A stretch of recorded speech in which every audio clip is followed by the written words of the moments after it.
termes de financement, comment vous cherchez les financements. C'est bien d'avoir des idées, mais c'est important de pouvoir les financer et les concrétiser. Et ensuite, on va évoquer un volet sur des démarches administratives et qui sont opérationnelles. Donc, comme vous pouvez bien l'imaginer, donc je disais, si vous êtes une entreprise, vous avez une activité principale, vous pouvez décider d'étendre vos services. Et là, vous allez rentrer dans le cadre d'une activité secondaire. En tant qu'individu, vous êtes un employé, vous travaillez pour quelqu'un, vous pouvez décider de développer une activité personnelle. Ça va considérer comme une activité secondaire. Et en termes d'activité secondaire, nous l'avons appelé des projets d'investissement. On peut avoir une panoplie de projets. La liste que nous présentons ici, c'est simplement pour créer des idées, pour vous donner à penser, pour vous donner à réfléchir, pour suggérer des choses. Vous pouvez, dans ce que nous avons exposé, choisir un projet ou bien même une combinaison d'un ou deux projets. Je ne vais pas dire entièrement, mais nous vous assurons que nous allons mettre à votre disposition un petit ramassé d'un ensemble de projets. Par exemple, le FP2 a fait une combinaison d'une centaine de projets et qui existe sur la liste et c'est bien à partager. Ça peut partir des projets les plus simples aux projets les plus complexes. Simple veut dire que c'est quelque chose que, en faisant un petit épargne, on peut réaliser. Complexe, on a besoin de chercher des partenaires, des financiers, par exemple, étudier une industrie. Donc, si je dois lire quelques exemples dans cette liste-là, une structure de nettoyage. Aujourd'hui, quasiment toutes les entreprises qui sont opérationnelles, que ce soit des petites, que ce soit des grandes, ont très souvent besoin d'assurer l'entretien. Je veux dire que je n'intuis rien. Je ne sais pas si les gens ont le même problème que moi. Merci. On va le faire ainsi. Vous voyez, c'est pourquoi c'est important de faire les tests avant. Donc, ça permet de tout afficher. Merci. Ok, donc je vais donner quelques éléments. Désolé pour les aléas. J'espère que ça va aller. Alors, j'ai parlé de créer une petite structure qui fait du nettoyage du bureau. Par exemple, nous avons parmi nous des avocats, des médecins qui peuvent décider de démocratiser l'accès à leur service en créant une plateforme en ligne pour leur service. Les médecins, pareil. On a vu des médecins qui ont innové, qui ont créé une plateforme en ligne qui va changer. Vous pouvez décider de vous jeter dans des formations en ligne. Je peux être un coach en sport, je peux être un spécialiste de marketing, je peux être un cadre d'informatique, etc. Gestion de projet, vous jeter dans les formations en ligne. Vous pouvez créer une crèche pour les enfants, un petit lieu bien aménagé, et puis les gens viendront laisser leurs enfants là-bas. Vous pouvez aussi des parfums qui peuvent être faits manuellement, vous pouvez acquérir aussi une petite machine qui va servir à fabriquer des parfums. Vous pouvez vous jeter aussi dans des projets un peu plus colorés, par exemple la fabrication des sols, la fabrication des jus, fabrication des biscuits. Là, on rentre déjà dans l'industrie. Vous pouvez faire de l'élevage. Vous pouvez décider simplement, dans le cadre de votre expertise, de façon générale, dans le cadre de votre expertise, ou bien un petit cabinet, et vous revendez vos services. Vous pouvez faire de la conciergerie. Je donne un exemple. Hein, il y a des gens qui veulent voyager, et des fois, une des problèmes, c'est qu'il faut faire des démarches administratives pour offrir vos services à ces personnes à l'étranger.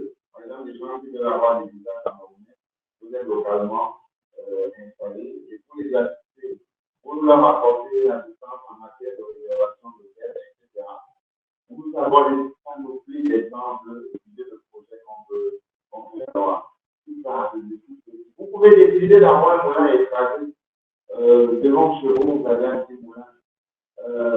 Quand j'ai changé avec Dr. Ousino, je vous prenais un exemple. Il est allé au Belge de Bourg. Il y a des gens qui louent simplement un moteur de Pirot. Ils louent le moteur à 25 000 francs la journée. 25 000 francs la journée. Et puis, il passe la journée à se tourner le cou. Il a 25 000 francs la journée. Imaginez combien c'est au bout du mois, en 20 jours. Donc, c'est dire, tout ce qui nous vient, on peut le mettre en application. Il ne faut pas seulement avoir des idées, mais il faut pouvoir les implémenter. Et donc, pour les implémenter, vous avez besoin de financement aussi. Et en matière de financement, on a en général des financements. Financement interne et financement externe. Je pourrais m'appesantir beaucoup plus sur les financements internes. Je vais simplement évoquer cette source de financement pour une activité qui démarre. On parlera d'investissement personnel. Si vous êtes employé, il est généralement recommandé d'épargner 10 à 20% de votre revenu. Qu'est-ce que vous faites? Vous pouvez décider de faire un virement automatique de votre compte vers un compte d'épargne. 5%. Parce que vous savez, quel que soit votre niveau de salaire, votre vie qui arrive. Or, si vous avez à la base, c'est 20%, vous allez vivre avec 100%, rien ne changera. Et c'est une chose énorme pour un investissement. Vous pouvez solliciter des proches, des amis, des frères, des sœurs, des parents pour financer l'un de vos projets. Vous pouvez faire recours au capital risque. Mais en général, les gens qui sont dans le financement du capital risque, ils ont des secteurs préférés, ils ont des types d'investissement qu'ils peuvent faire. Parce que c'est des gens qui mettent à disposition leur argent et ils entendent avoir un retour sur l'investissement.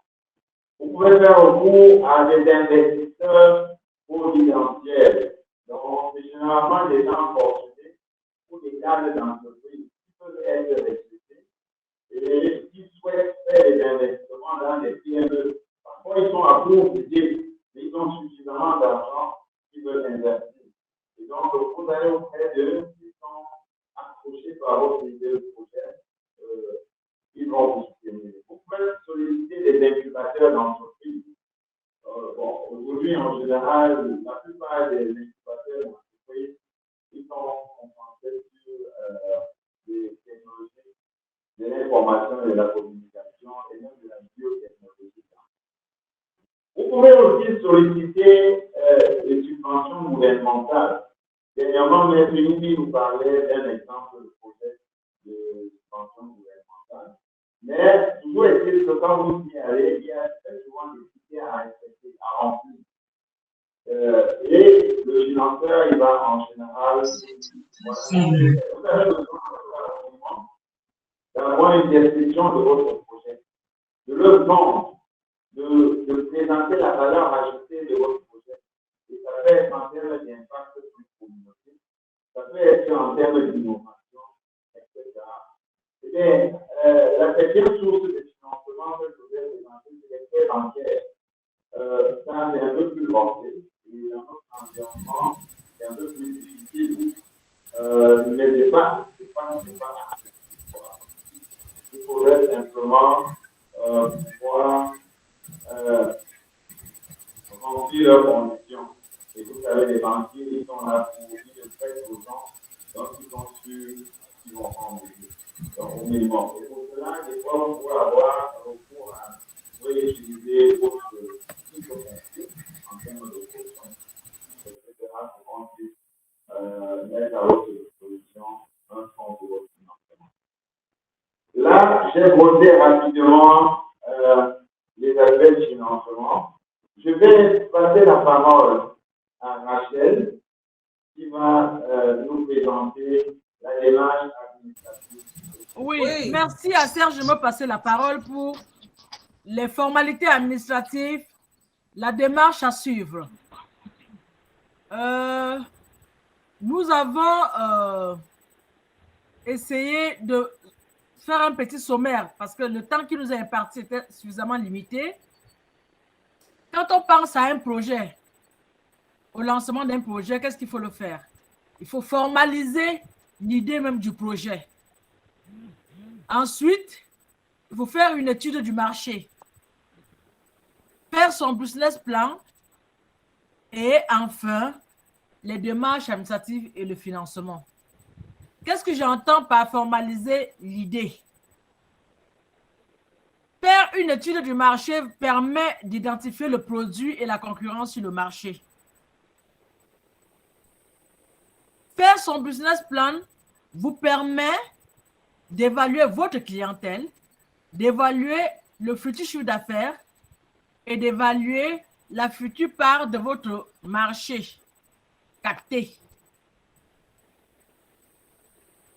Quand vous avez fait ces deux et que vous pensez que après l'étude du marché et votre business plan, vous avez une chance d'opérer, il faut maintenant passer à l'immatriculation au registre du commerce quand vous optez de créer une société.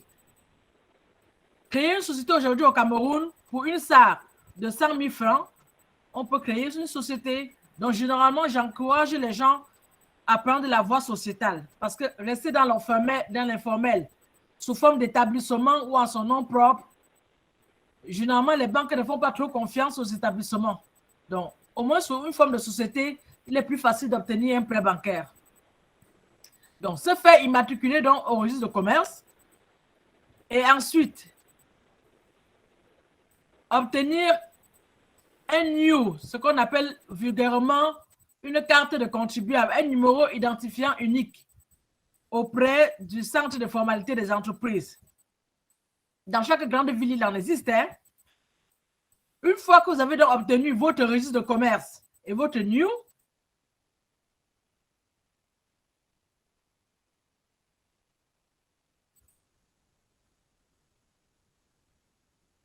Allô, Serge, le partage d'écran s'est arrêté. allô? Oui, continue la mère. Quand vous avez un local, ça permet que vous soyez localisé, ça permet à vos clients d'avoir un point fixe. Donc, trouvez un local dans le cas où vous voulez créer une activité nouvelle. Si c'est une activité existante ou le rachat d'un commerce déjà existant, ça veut dire que vous prenez avec le local qui existe. Ensuite, quand vous avez donc pris votre local, vous avez déjà votre numéro d'identifiant unique. Il faut se rendre dans votre centre des impôts du lieu de votre local de rattachement, de votre centre de rattachement. Avec le dossier administratif, registre de commerce, plan de localisation, attestation d'immatriculation. Pourquoi vous mettre dans le système? Parce qu'aujourd'hui, tout se fait en ligne. Tout se fait en ligne. Donc, pour que vous soyez opérationnel au niveau des impôts, il faut que vous déposiez votre dossier administratif dans votre centre d'impôts. Également, il y a une phase que les gens négligent. La déclaration d'établissement à la délégation régionale du travail. Beaucoup d'entreprises sont créées, mais au niveau de l'inspection du travail, c'est quand il y a un litige avec son salarié qu'on découvre que l'entreprise existe. Alors que nous devrions faire une déclaration d'établissement à la délégation régionale du travail pour dire nous existons. Et également pour les entreprises qui se respectent, généralement les entreprises étrangères, on leur demande même d'avoir un agrément de l'exercice de l'activité commerciale au Cameroun. Ceci, on l'obtient au ministère du Commerce à Yaoundé.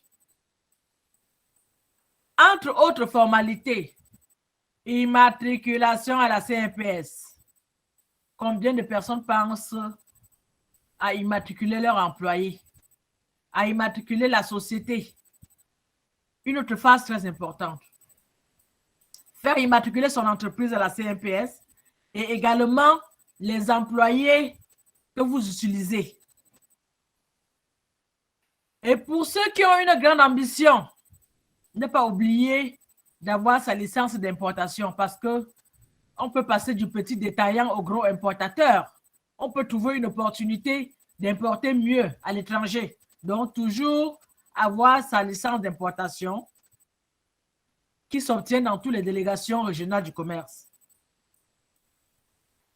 Et enfin, pour les activités spécifiques, nous avons cité, si vous voulez par exemple ouvrir un bar, on va vous demander d'avoir une licence d'exploitation des débits de boissons. Si vous voulez gérer un meublé, vous avez fait un immeuble, vous voulez transformer en meublé, il faut obtenir bien l'autorisation du ministère du Tourisme pour le gérer en meublé. Si vous voulez gérer une crèche, Serge l'a dit tout à l'heure, parmi les activités, il faut obtenir une autorisation du ministère de base. Et si vous voulez faire dans l'immobilier, il faut obtenir du ministère du domaine un agrément pour la promotion immobilière.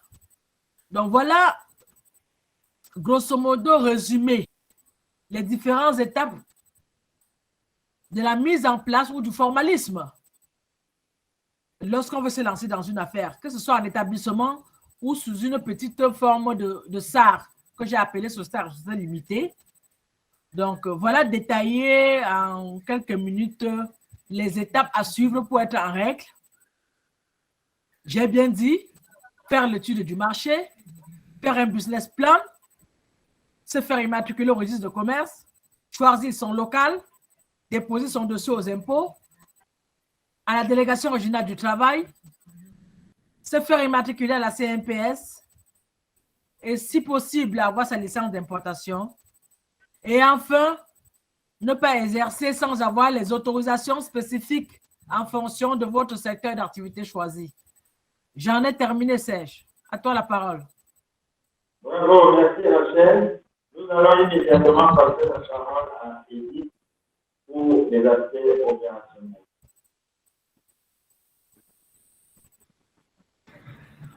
Ok, merci Rachel, merci Serge. Moi, j'ai présenté, en ce qui concerne la gestion opérationnelle, juste quelques points qui sont relatifs à la gestion des ressources humaines, au marketing, à la communication et évidemment à la gestion du budget, à la gestion financière. Tout ça, ça part un peu des observations et des expériences que nous avons sur le terrain. Donc, ce que je peux dire, c'est quoi? C'est que pour se lancer dans une activité secondaire, c'est très important que le promoteur se lance dans un domaine qu'il connaît déjà. Pour plusieurs raisons, parce que ça va lui éviter de se former, ça peut lui prendre du temps, mais également ça va lui éviter de prendre du personnel supplémentaire. Parce que quand on se lance et qu'on travaille, ce serait bien, parce que vous êtes entrepreneur, et quand vous êtes entrepreneur, c'est vos clients que vous allez démarcher et obtenir vont venir parce que c'est vous. C'est d'abord vous qui êtes la première ressource humaine de votre entreprise. Même si vous avez une équipe de techniciens, une équipe support derrière, vous d'abord, c'est d'abord vous qui êtes le premier commercial. Donc, c'est important de maîtriser le domaine dans lequel vous vous lancez. Si c'est le domaine dans lequel vous travaillez actuellement, c'est bien. Mais ça peut aussi être une expérience que vous avez eue en parallèle. Donc, c'est vraiment important pour ça. Si vous n'avez pas cette compétence-là, c'est bien au moins de se former. Se former pour savoir votre domaine d'activité, qu'est-ce que ça demande, quelles sont les exigences, quelles sont les compétences dont vous avez besoin, mais surtout aussi pour maîtriser les risques qui sont relatifs à l'activité. Donc, une fois que vous avez au moins cette connaissance-là, vous pouvez recruter le personnel. Et c'est bon dès le départ de recruter un personnel qui est au moins un peu compétent. C'est-à-dire que qui peut au moins faire environ 30 à 45%, voire 50% de ce que vous savez déjà faire ou du travail à faire lorsque vous allez avoir un client.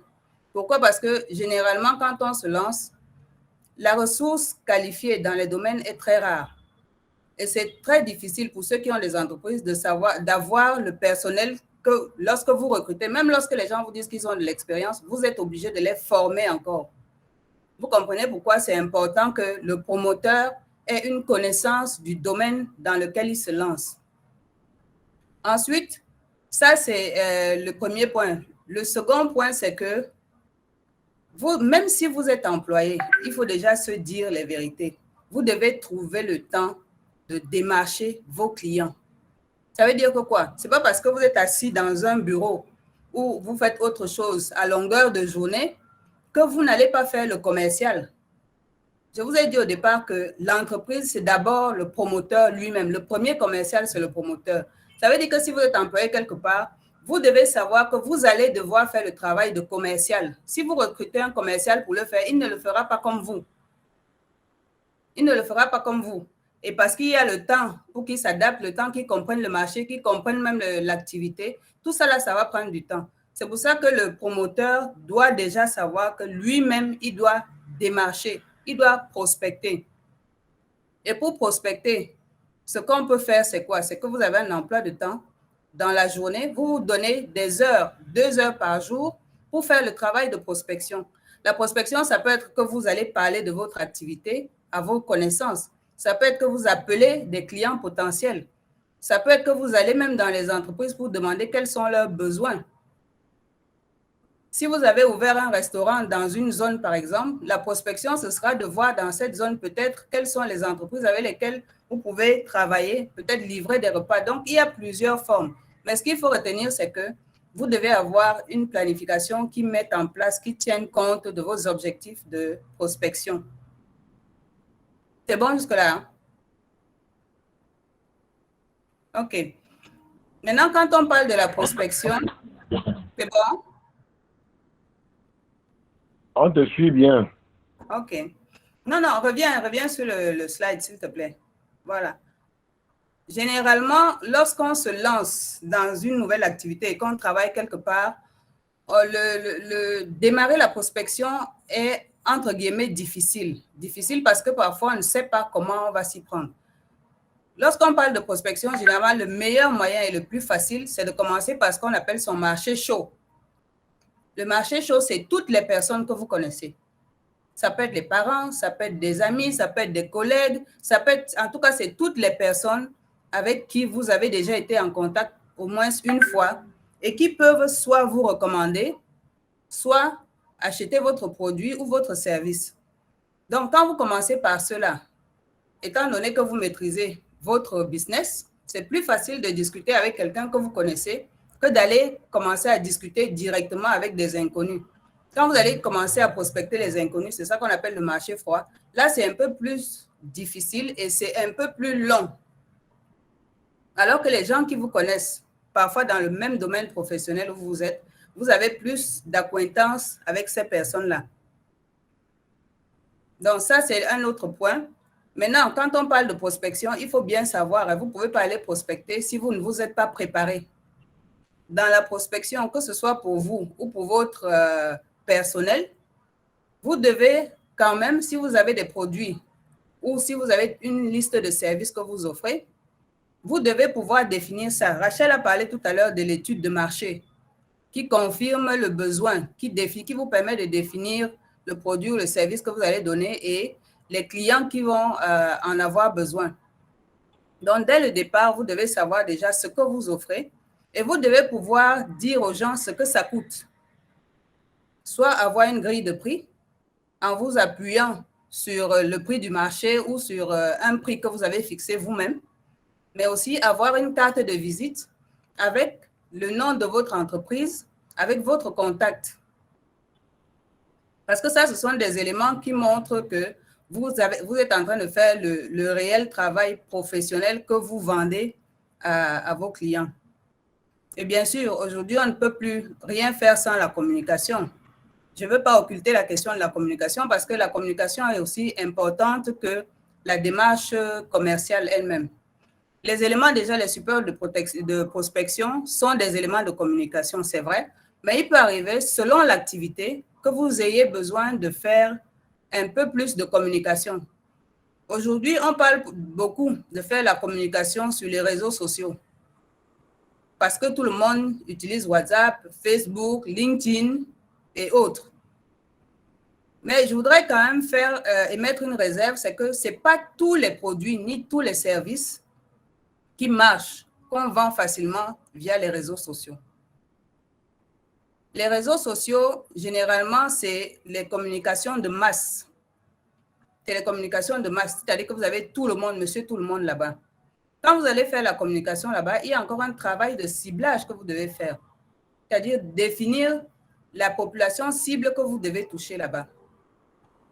Je vais dire n'importe quoi. Si je vends des équipements de boulangerie et que je vais me poster, je vais faire un site Facebook, une page Facebook, je publie chaque jour là-dessus, j'ai de très faibles chances de toucher le public qui m'intéresse. Pourquoi? Parce que généralement, les boulangers n'iront pas sur Facebook se connecter pour acheter leur équipement. Par contre, si je fais le restaurant, si je suis dans la restauration, j'irai facilement sur Facebook faire parler de mon restaurant parce que beaucoup plus de gens, la cible est beaucoup plus grande. J'irai sur Twitter, par exemple, avoir une page que je vais animer pour attirer les gens. J'aurai un WhatsApp business que je vais animer chaque jour où je vais publier les menus, etc. Donc, bien que les réseaux sociaux soient un bon moyen de communication, là encore, il faut pouvoir déterminer clairement en fonction de la cible qu'on a en face, quel canal de communication on va utiliser. Certains vont passer par la radio, d'autres par la télé, mais ce qui est souvent le plus efficace, c'est ce que nous on appelle le face-to-face. C'est-à-dire que vous descendez, vous rencontrez directement vos clients et ça permet que vous leur expliquiez mieux votre produit. Ça permet aussi que vous pouvez comprendre leurs besoins et mieux adapter votre produit et votre service. Donc, comme Rachel l'a dit, hein, si on est formalisé, c'est-à-dire qu'on est une salle, une SA, et qu'on dit qu'on travaille professionnellement, il faut avoir aussi un site Internet. C'est important parce qu'il faut avoir une présence sur l'Internet pour qu'on sache que vous existez. Parce que si vous avez des clients à l'export, il faut bien qu'ils puissent vous contacter. Le site Internet est important. Maintenant, pour l'autre élément, je vais parler maintenant de la partie, la gestion même de l'entreprise. Généralement, lorsqu'on travaille, Serge vous a cité les moyens de financement tout à l'heure. Il y en a plusieurs. Mais ceux qui se sont déjà lancés savent que les banques ne financent pas le démarrage de l'entreprise. Ça, au Cameroun, on ne finance pas le démarrage de l'entreprise, on finance l'exploitation. Donc, certains, ce qu'ils font, c'est quoi? C'est qu'ils se servent peut-être de leur bulletin de salaire pour obtenir des crédits, mais ils ne peuvent pas attacher ce crédit au démarrage de leur entreprise. Ils l'utilisent par derrière pour démarrer leur entreprise. Il y a également les business angels. Il y a tous ceux que Serge a cités. Mais il faut comprendre que quand vous êtes en activité, l'idéal pour éviter d'être confronté après à la crise financière, c'est bon de faire l'acquisition de son matériel et de ses équipements. Au moins, le matériel et l'équipement principal. Au moins, ce qui peut vous permettre, après, lorsque vous allez quitter votre boulot, de continuer à fonctionner. Donc, vous pouvez vous servir du salaire pour obtenir des crédits et vous pouvez donc lancer votre entreprise, acquérir déjà le matériel et les équipements. Maintenant, quand on parle de lancement, il faut commencer à produire, il faut commencer à travailler, il y a une chose qui est souvent très importante et que les gens ont tendance à occulter, c'est le besoin en fonds de roulement. Le besoin en fonds de roulement, c'est quoi? C'est tout ce dont vous avez besoin, c'est-à-dire toutes les charges que vous devez supporter pour que votre entreprise continue de fonctionner au jour le jour. C'est-à-dire que si vous êtes commerçant et que vous avez votre boutique, vous avez votre local et que vous avez l'intention de prendre, vous avez un commercial, vous devez faire des livraisons, votre besoin en fonds de roulement va prendre en compte les frais d'achat, les coûts d'achat de la marchandise. Ça doit prendre en compte le coût du loyer, ça doit prendre en compte le salaire de votre employé, ça doit prendre en compte l'électricité, l'eau, ça doit prendre en compte le transport. Donc, c'est toutes les charges, y compris la CNPS, parce que Rachel vous a dit, pour une salle, il faut savoir que vous êtes obligé d'enregistrer au moins un personnel à la CNPS. Ça veut dire que chaque mois, vous devrez payer les frais de cette ressource-là. Donc, toutes vos charges fixes et toutes les charges qui vont vous permettre de fonctionner, vous devez constituer le besoin en fonds de roulement, idéalement au moins 3 mois. Au moins 3 mois. Pourquoi 3 mois? Parce que quand vous démarrez, le temps que l'activité prenne, vous allez dépenser. Vous allez devoir supporter ces charges-là. L'achat du stock de marchandises ou bien de je ne sais pas quel autre stock, même la matière première pour ceux qui vont se lancer dans la transformation, ceux qui vont se lancer dans l'agroalimentaire, par exemple, ils ont besoin d'avoir des stocks d'emballage quand ils se lancent. Ça, c'est très important. Ceux qui font dans l'agroalimentaire, dans la transformation industrielle, c'est-à-dire transformation, c'est soit les jus, les biscuits, tout ça, là, les produits qui demandent l'utilisation de l'emballage, vous savez que vous ne pouvez pas vendre si vous n'emballez pas. Ça veut dire que ces frais-là, c'est-à-dire l'achat de l'emballage, l'achat des étiquettes que vous allez même coller sur vos produits, vous devez déjà mettre ça, vous devez déjà constituer l'argent pour financer ça pendant le début de votre activité. Donc, c'est vraiment important de constituer, d'évaluer son besoin en fonds de roulement et de constituer au moins 3 mois pour un début. Certains, suivant la taille de l'entreprise, on peut aller même parfois à 6 mois, 1 an. Vous allez voir, par exemple, ceux qui sont dans l'agroalimentaire, le problème qu'ils ont, c'est l'importation des emballages. Donc, déjà, ceux qui veulent se lancer, Rachel vous a dit, vous devez faire l'étude de marché, le business plan. Dans les études de marché ou le business plan que vous devez faire, il faut identifier tous les risques, tout ce qui peut vous empêcher de mener votre activité. Je prends encore l'agroalimentaire tout simplement parce que c'est un domaine au Cameroun qui a beaucoup de difficultés quand il s'agit de l'acquisition des équipements, quand il s'agit de l'achat des emballages, quand il s'agit même de l'impression des étiquettes. Parce que tous ces éléments-là étant importés, ça fait que le risque pour ceux qui sont généralement dans ce domaine-là d'être en rupture de stock d'emballage, par exemple, est souvent très élevé. Et ça, donc, en tant que promoteur, vous devez le savoir. Si vous êtes juste acheteur et vendeur d'une marchandise, vous devez tenir compte également du coût de transport de la douane, c'est-à-dire que de l'achat au fournisseur jusqu'à chez vous, et puis les frais de douane, et etc., etc. Tout ça là doit rentrer dans votre estimation de coût. Donc, oui.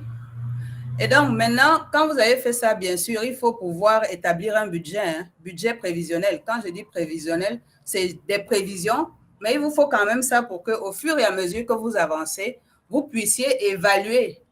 Parce que vous allez devoir, comme vous êtes au début, il y a des choses que vous ne pouvez pas avoir prises en compte et qu'il faudra intégrer.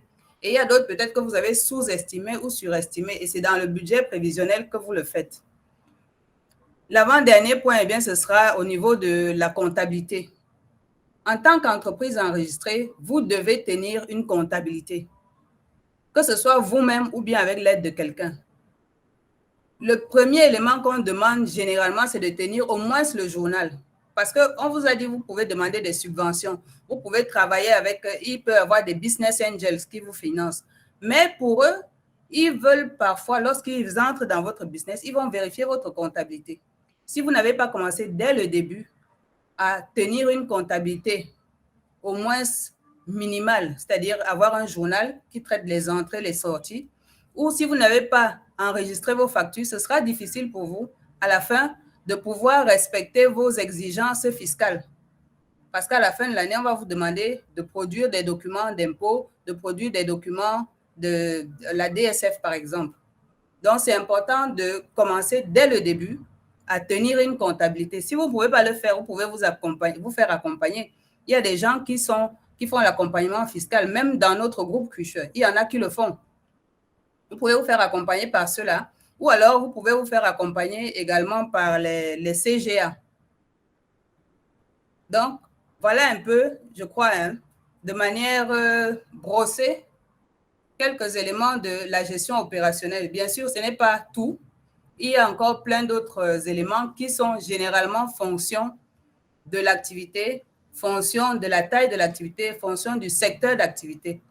Mais quand on se lance, il faut pouvoir prendre au moins ces éléments-là en considération, en sachant que lancer une entreprise, l'entreprise, elle ne sait pas si tu es employé ailleurs ou pas.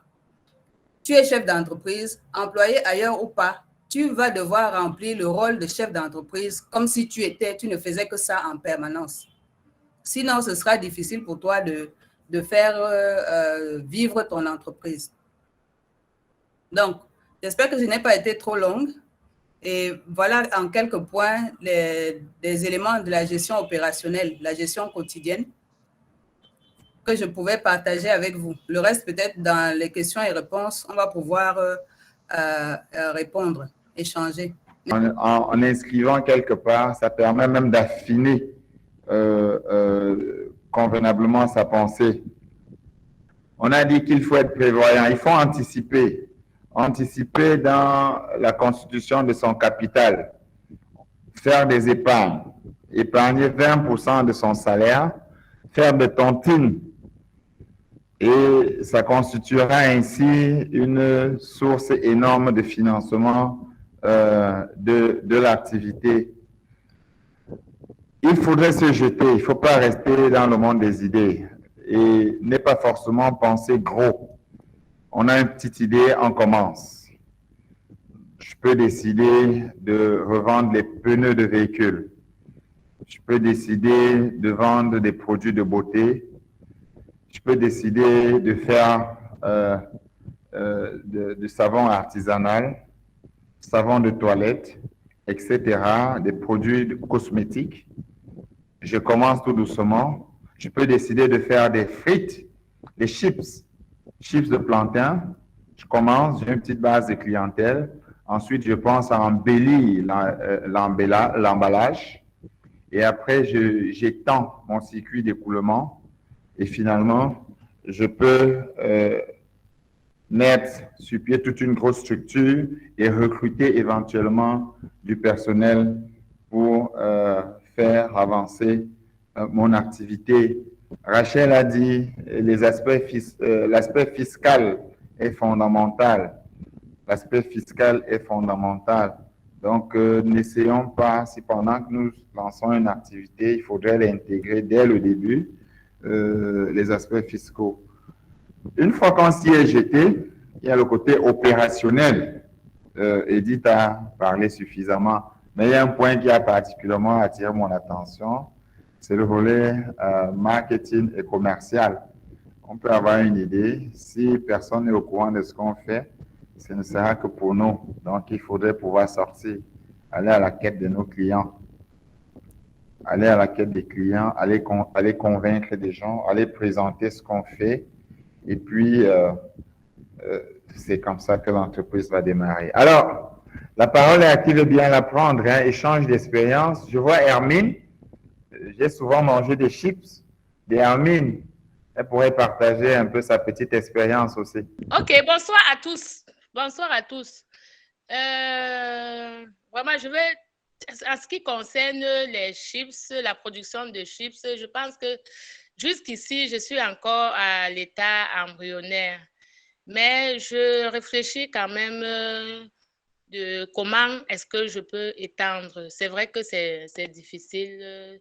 J'ai besoin, Edith, j'ai besoin de l'apport des expérimentés, des professionnels comme Edith pour m'accompagner, vraiment. Ça m'occupe, ça me donne un peu d'argent, mais ce n'est pas, c'est pas encore ça. C'est pas encore ça. Les gens aiment bien, les gens apprécient. Je trouve que la production, le niveau de production fait en sorte que je trouve toujours que c'est cher, que le coût de revient est élevé. Donc, je suis en train de bousculer, en train de voir que c'est pénible parce que je n'ai pas développé. Je pense bien le faire. J'ai essayé de chercher les machines industrielles pour améliorer la production, mais jusqu'ici, je n'ai pas eu un bon contact. Je n'ai pas eu un contact qui a répondu. beaucoup de fois, j'ai eu l'impression que le contact que j'ai eu sur Google avait marre des appels parce que quand j'ai appelé directement, il a raccroché. Dès que je veux parler de la machine à faire automatiquement les chips, il a raccroché. Donc, pour le moment, j'ai vraiment besoin que quelqu'un m'aide dans ce sens à trouver une machine qui va me permettre. Je vais continuer par rapport à une question. Ben, Sinon, si vas-y. je vais parler seule, je vais parler toute la soirée. Je pense que j'ai exprimé mon besoin. OK.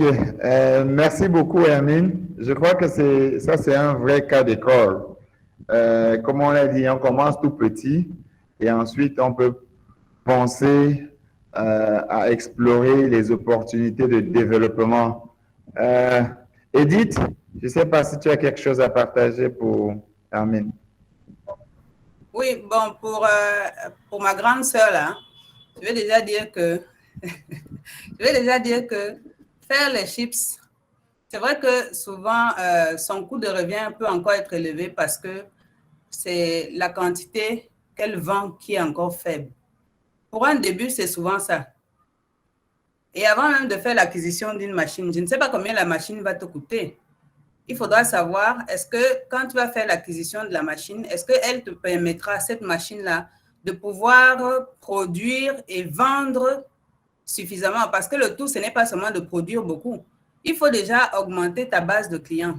Par exemple, nous sommes accoucheurs.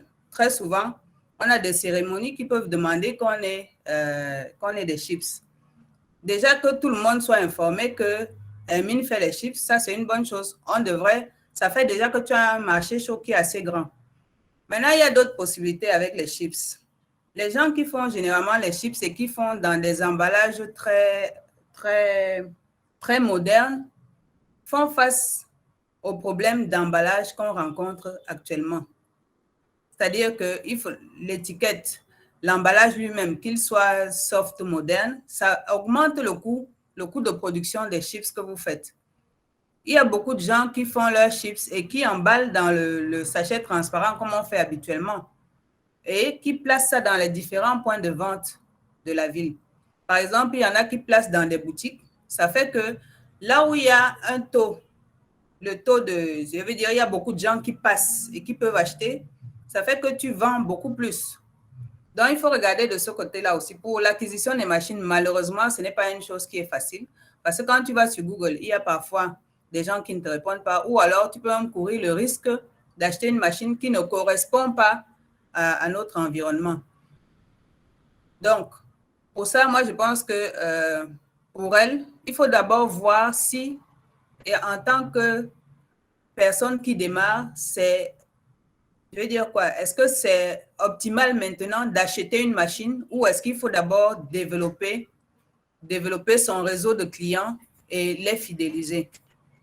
Je crois que c'est une question qu'il faut encore regarder. Et en fonction maintenant de sa capacité de production, elle peut dire, voilà, je vais faire l'acquisition d'une machine, je vais importer une machine et ça va demander bien sûr que tu finances. Or, si tu n'as pas un appui financier, ce qui va se passer, c'est que tu vas crever ta trésorerie. Ça veut dire qu'en achetant la machine, tu risques de te retrouver à ne plus avoir la trésorerie pour tourner ton activité. Donc, je ne peux pas lui donner plus de détails parce que pour ça, il faudrait qu'on discute encore pour voir quel est l'état de son activité et pour voir comment est-ce qu'on peut jongler avec tous les éléments pour pouvoir trouver la meilleure façon pour elle de tourner son activité et la faire survivre. OK. Merci beaucoup, Edith. Donc, j'espère Hermine a compris. Et je pense que nous sommes un groupe. Et un groupe, c'est quelque chose de fort. Et nous avons tous des expériences diverses. Et on ne devrait pas hésiter à se rapprocher d'une personne parmi nous pour soit un ajout en termes d'expertise ou bien d'expérience, soit même en termes de partage d'idées. Donc, Hermine, n'hésite pas à te rapprocher d'une personne parmi nous pour qu'on échange davantage, pouvoir explorer ensemble les options que tu pourrais avoir pour développer davantage ton activité. Mais toujours est-il, souvenons-nous de la fameuse anecdote de l'œuf et des omelettes.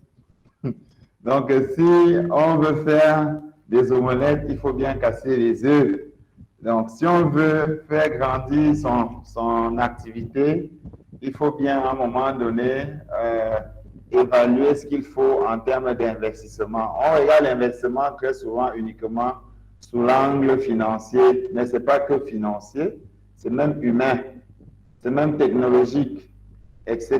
Tu as évoqué la machine qui est technologique, mais des fois aussi, avant d'arriver à cette machine, tu peux avoir besoin de recruter du personnel. Et parfois, on a peur.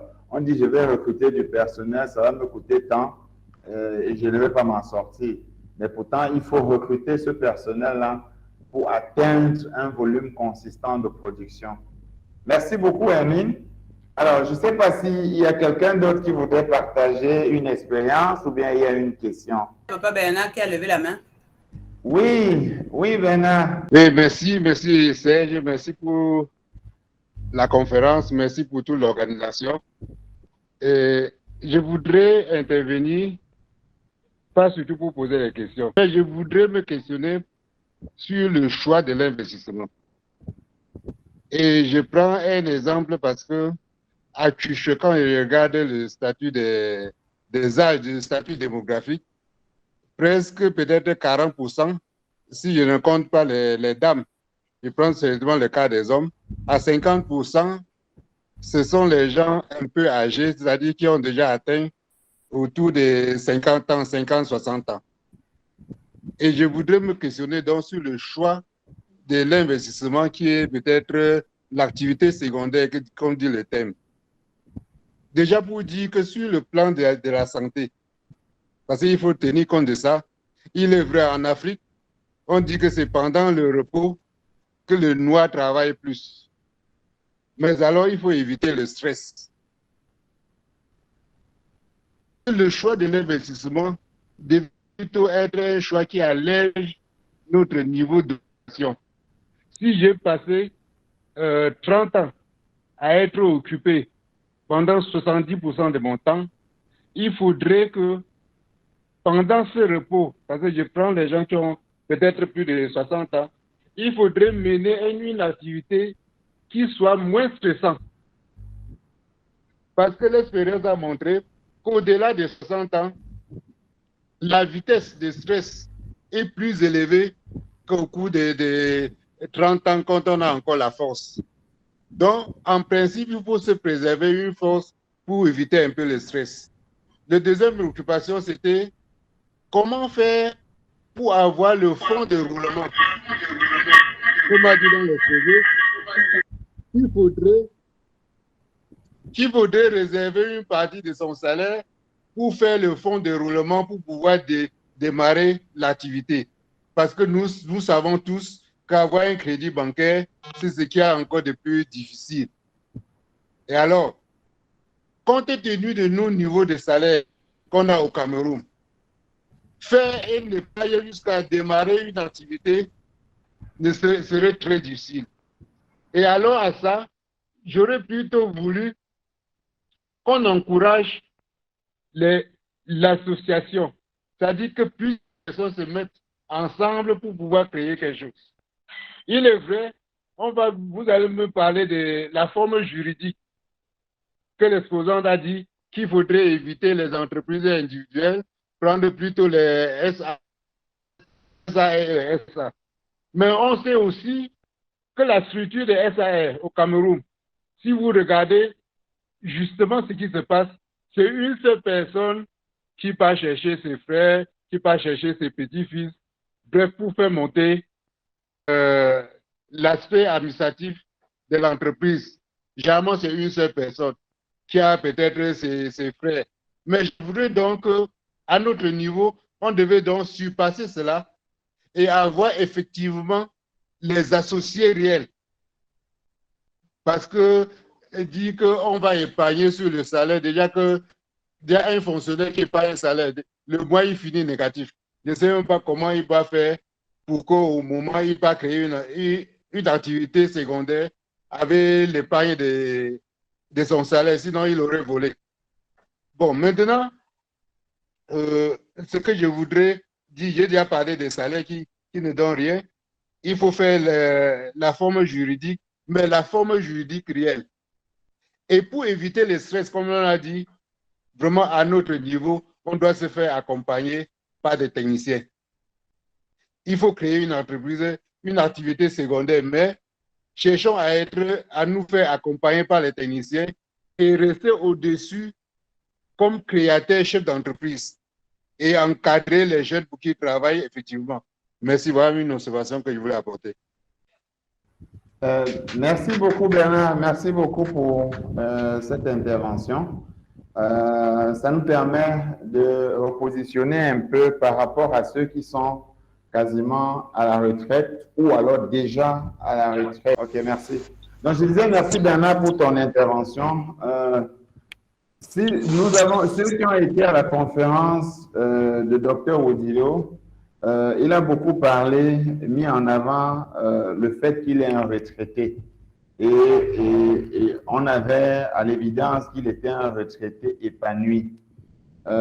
Et un peu comme pour dire, et il a même d'ailleurs conté une petite histoire, pendant son travail, il était amené à beaucoup se déplacer. Et allant à la retraite, il s'est rendu compte que s'il s'installait à un endroit où il devait plus bouger, ses jours étaient comptés.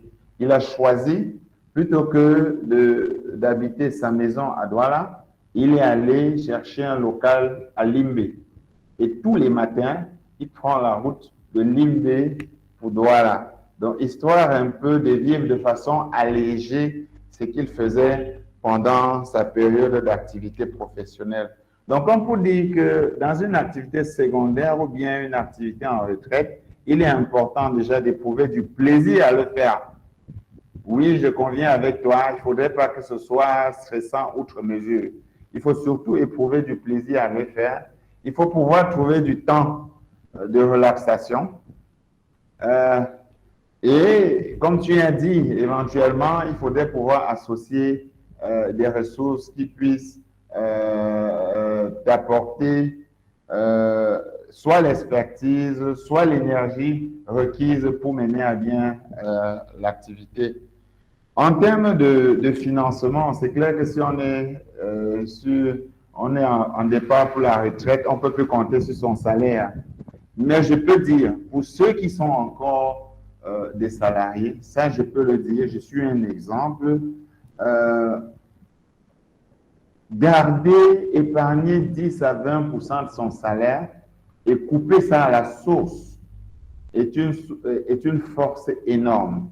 Parce que le salaire a ceci de vilain, que quel que soit son niveau, on adapte sa vie en conséquence. Si vous touchez 10 000, vous allez vivre au niveau de 10 000. Vous touchez 100 000, vous allez vivre au niveau de 100 000, etc. C'est l'expérience l'a montré. Celui qui touche 1 million, il va estimer qu'il ne peut plus prendre le bain sikine, il faut qu'il s'achète une voiture, etc. Alors que, imaginez-vous, vous touchez par exemple 100 000, vous avez coupé 20 000 à la base. Vous aurez le sentiment de toucher 80 000. Et ce faisant, vous serez en train de constituer une source, un capital énorme. Il faudrait anticiper sur ces idées. Donc, ça ne vient pas comme ça, comme un claquement de doigts. On pense à un projet, on le mûrit, et au moment où on veut passer à la réalisation, évidemment, on va voir que les choses sont mises ensemble pour que ce soit un succès. Par exemple, on peut décider d'entrer dans une tontine où on va épargner, sachant que quand on va gagner la tontine, c'est pour un investissement. On a dit qu'on peut compter sur des amis. Oui, on a du mal, il est démontré que les Camerounais ont du mal à s'associer, mais je pense que on ne peut pas faire du business sans faire confiance. Donc, nous encourageons énormément l'esprit de solidarité, l'esprit de partage. Et ça a de la valeur parce que quand ça marche, on partage les bénéfices. Mais quand on échoue, parce que l'entrepreneuriat aussi, on échoue, hein, et c'est un apprentissage. Quand ça échoue, on partage aussi les pertes et c'est moins pénible. Donc, il y a beaucoup de valeur ajoutée à s'associer. Voilà le petit commentaire que je ferai. Merci beaucoup pour l'intervention. Je ne sais pas si Rachel, si Edith ont quelque chose à rajouter. Oui, je voudrais juste dire une chose, c'est que ce que Papa Bernard a dit, c'est pertinent. Il faut comprendre que lorsqu'on se lance, il y a dans la phase de démarrage ce qu'on appelle l'identification de l'idée de projet. On appelle ça comme ça généralement. C'est simplement dire dans cette phase-là, avant de choisir une idée de projet, avant de choisir un projet qu'on va faire, le promoteur doit pouvoir tenir compte de son âge, de sa capacité à s'autofinancer. Tout à l'heure, j'ai parlé de ses compétences, que c'est bon de pouvoir commencer dans un domaine que tu maîtrises déjà. Pourquoi? Parce que c'est beaucoup plus facile. Tu maîtrises déjà les rouages. Mais si tu veux te lancer dans une autre activité, il faut déjà savoir, lorsque tu choisis ton idée de projet, quelles sont les conditions de ce projet que toi, tu peux suivre en tant que personne. C'est-à-dire suivre physiquement. Si c'est un projet qui demande beaucoup d'attention, est-ce que tu auras suffisamment de force pour suivre ça? Si c'est un projet qui demande beaucoup de finances, c'est-à-dire beaucoup d'investissement, est-ce que ta capacité financière actuelle peut te permettre de te lancer dedans? Si c'est un projet où tu sens que tout seul, tu ne peux pas aller, est-ce que tu as la possibilité, en l'état actuel, de trouver des potentiels partenaires? Tu as parlé de la salle. Habituellement, les gens font la salle avec leur famille, tout simplement parce que c'est très difficile dès le départ de s'associer avec des gens et de pouvoir déterminer la nature de l'apport de chacun. C'est en fait ça la réalité, la difficulté dans les associations. Ce n'est pas que les gens ne peuvent pas s'associer sur le papier, mais c'est qu'en réalité, sur le terrain maintenant, qui apporte quoi? Quelle est la valeur ajoutée? Quel est l'apport de chacun? L'apport n'est pas seulement financier. L'apport peut être aussi en nature, ça peut être aussi un apport technique. Et la grande difficulté dans l'association, c'est de pouvoir déterminer, OK, dans ce domaine d'activité que nous faisons, qui a la compétence de faire quoi et sur quoi est-ce qu'on s'appuie? Comment est-ce qu'on va fonctionner? Donc, tous ces éléments-là, qu'on soit à la retraite ou qu'on soit encore jeune, qu'on fasse une salle ou un établissement, vous n'êtes pas obligé de faire une salle quand vous vous lancez aussi, il faut le dire. Il y a des gens qui fonctionnent très bien avec le système d'établissement. Les commerçants, par exemple, ils utilisent les établissements. Seulement, il faut connaître les contraintes juridiques et fiscales liées à chaque statut juridique que vous utilisez. Donc ça, c'est un peu ma contribution par rapport aux commentaires qu'il a fait. Donc, il faut vraiment tenir compte de tous ces éléments-là lorsque vous choisissez une idée de projet. Quand on dit, par exemple, quelqu'un, tu es âgé, tu veux aller, maintenant, quand tu veux faire ton business, ce sera la plantation au village. Ça a l'air calme. Maintenant, il y a d'autres difficultés qui sont liées à l'exploitation agricole. C'est par exemple de pouvoir faire le suivi de sa plantation, le nettoyage de sa plantation. Tu auras besoin d'un appui, mais il faudra que tu sois en permanence là. Il ne faut pas perdre de vue le fait que ce soit toi-même ou que tu recrutes des gens, en tant que promoteur, tu dois suivre ton activité. Tu dois vraiment la suivre en permanence. Sinon, tu risques de fermer après avoir commencé. Donc, voilà ma petite contribution à cette intervention. Merci. Merci beaucoup, Edith. Nous tirons vers la fin. Nous avons exceptionnellement dépassé l'heure prévue de fin de cette entrevue. Il est 20h20. Nous le comprenons tous. À cause Gabriel qui a levé la main. Voilà, à cause des difficultés de démarrage. Oui, il y a quelqu'un qui veut parler? Gabriel.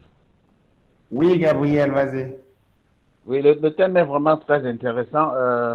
Merci pour les participants. Merci pour ce qui a été dit jusqu'alors. Deux petites choses. J'aimerais que vous partagiez le matériel et l'enregistrement de cette conférence. Ça, c'est bien. Vous me suivez? Parfaitement. Oui. Oui.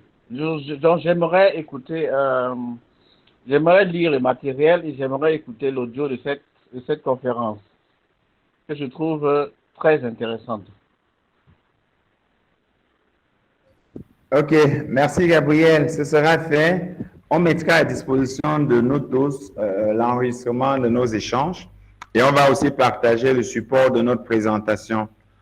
Voilà, avec votre permission, nous allons devoir conclure et avant de conclure, je voudrais juste repasser la main à Rachel d'abord, ensuite à Edith, juste pour un petit mot de fin.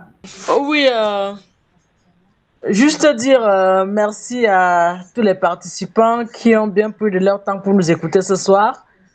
Effectivement, c'est un thème très intéressant qu'on pourrait le refaire en présentiel après cet événement, cette semaine culturelle. Donc, je le trouve très intéressant et puis je propose qu'on le fasse peut-être en présentiel chez les hommes et chez les femmes, le même trio. Merci à tous de nous avoir écoutés et si vous avez des questions plus spécifiques sur la fiscalité, n'hésitez pas à me contacter. Merci et à bientôt. Merci Rachel. Edith. Merci Rachel. Merci Rachel. Oui. Merci. Edith. Oui. Oui, bon, moi, je vais dire quoi? Je vais simplement louer cette initiative, hein, pardon. N'attendons pas les semaines culturelles pour avoir des soirées thématiques pendant lesquelles on peut discuter et échanger. Aujourd'hui, c'était sur l'entrepreneuriat. Moi, je suis tout à fait disposée à intervenir par moment. Comme Tata Rachel l'a dit, hein, c'est des thèmes qui sont tellement importants qu'on ne peut pas le faire seulement en ligne. Je demande aux membres de l'association de programmer des éléments parce qu'on a pris tellement de choses là-dedans, tellement de choses qu'on a juste survolé. Ce serait bien qu'on programme, qu'on sectionne ce programme et qu'on puisse faire des ateliers en présentiel pour que les gens puissent poser leurs questions, pour qu'on puisse faire en quelque sorte, nous on appelle ça parfois la clinique de l'entrepreneur. C'est-à-dire que quelqu'un vient avec son idée, il rencontre différents experts et puis ils échangent et on peut voir dans quelle mesure, parce que parmi nous, on a beaucoup d'expertise. Il y a des gens qui ont de l'expertise en comptabilité, il y en a en fiscalité, il y en a en droit, il y en a même en informatique. Donc, il y a beaucoup de choses qu'on peut partager. Donc, vraiment, je remercie tout le monde d'avoir pris de son temps pour participer à cet atelier et vraiment que ça continue. Merci. Merci beaucoup, Edith. Voilà. Merci, alors, Edith. Je pense de façon naturelle, nous aspirons tous à une indépendance financière. Et en tout cas, c'est bien d'avoir une indépendance financière parce que ça nous met à l'abri de pas mal de choses. N'hésitons pas à entreprendre, ne restons pas dans le monde des idées. Quelle que soit la petite idée que nous avons, creusons, jetons-nous, apprenons de nos erreurs, parce qu'en entreprise, il n'y a pas véritablement d'échec, c'est des occasions d'apprentissage. Et profitons des expertises que nous avons. N'hésitons pas à nous rapprocher d'un des nôtres pour partager une idée que nous avons, pour solliciter même une expertise. Donc, une fois de plus, merci beaucoup à vous tous qui avez investi un peu de votre temps pour qu'on puisse avoir cet échange. Demain est un autre jour. Nous aurons un autre thème et à la même heure, 19h, je voudrais savoir, est-ce que vous pensez qu'il faut continuer à 19h ou bien nous ramenons à 20h? Moi, je pense que 19h, c'est bon. D'accord. Ouais. 19h. J'estime que 19h, c'est trop juste pour les gens qui travaillent, qui sont de tard. Mais à 20h, on est sûr que tout le monde est reposé, tout le monde est à la maison. Tout à l'heure, on a eu un cas là, Josiane qui disait qu'elle était encore en circulation. 20h pour moi est posé pour tout le monde. Pour les prochaines conférences. Ça, c'est l'idée que je vais proposer. D'accord. Alors, ce que je vais faire, je vais lancer un sondage dans les divers groupes et puis Voilà. la majorité nous en décider. Le